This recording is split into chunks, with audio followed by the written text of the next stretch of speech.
पक्षाचा एक Rashtrawadi Sharadchandra Pawar पक्षाचाही AB form मला आलेला नाही आहे. मी अजित पवार पक्षाचा एबी फॉर्म लावणार नाही आहे. मी अपक्ष उमेदवारी भरणार आहे. कारण मला जनतेसाठी लढायचं आहे, मला जनतेसाठी काम करायचं आहे. गटामध्ये प्रतिसाद कसा आहे? एकदम छान. जनतेच्याच विश्वासावर मी हा उमेदवारी अर्ज उद्या दाखल करणार आहे. आणि जनतेला मी आता आव्हानही करते की मला उमेदवारी अर्ज दिला नाही म्हणून मी थांबणार नाही. मी कोणत्या पक्षाचा, मी पवार साहेबांशी एकनिष्ठ आहे, एकनिष्ठ राहिले. मी कोणत्या पक्षाचा झेंडाही हातात घेतलेला नाही अद्याप आणि घेणार नाही. मी जनतेच्या विश्वासावर ही निवडणूक लढवत आहे. तुमच्या पक्षाचे जिल्हाध्यक्ष देवदत्त निकम दोन राष्ट्रवादी काँग्रेस एकत्र आल्यामुळे नाराज दिसतात. त्यांचे सध्याचे पाऊल चाललेले आहे ते शिवसेनेच्या दिशेने चालू आहे.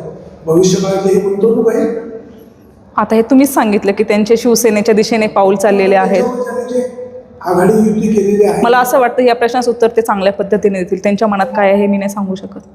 तुम्हाला असं वाटतं का त्यांच्या काहीतरी पुढचे डाव दिसत आहेत का त्यांच्यावर विश्वास आहे?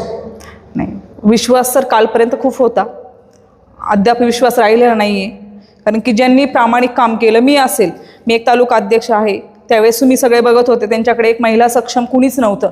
त्यावेळेस मी तुमचे सगळे जबाबदारी तालुक्यातली एकदम व्यवस्थित पार पाडलेली आहे. मग आता तुम्हाला माझं काय खटकलं तर माझं नेतृत्व खटकलं की माझा संपर्क खटकला की मी तुमच्यासोबत प्रत्येक कार्यक्रम करत असेल किंवा सगळ्या लोकांशी संपर्क ठेवत असेल, हे खटकलं की पुढे जाऊन काही त्यांच्या मनात काय असेल मला सांगू शकत नाही. मी विश्वासू नेता म्हणून तुम्ही त्यांना विधानसभेला मदत केली.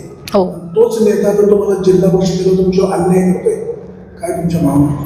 आता ह्या माझ्या भावना काय आहेत हे मी तुम्हाला सगळं सांगितलेलं आहे.